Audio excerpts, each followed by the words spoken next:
Hey everyone, welcome back to the channel. In today's video, I'm going to show you how to export contact from monday.com to Excel. It's really simple and easy.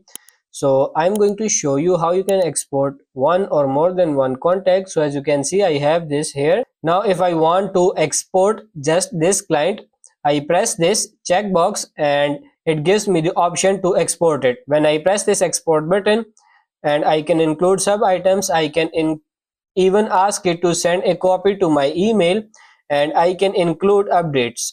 All you got to do is press this export button and it will export the file into Excel. As you can see, the file is ready and it will be automatically downloaded and added. As you can see here, it has automatically downloaded this XLXXSX file, which is Excel extension. If you want to export multiple clients, just check all these boxes and you can duplicate or you can export all of these by pressing this export button. So that's pretty much it for this video. That's how to export contacts from monday.com to Excel. I hope this video was helpful. If it is, like it and subscribe to the channel. Thank you.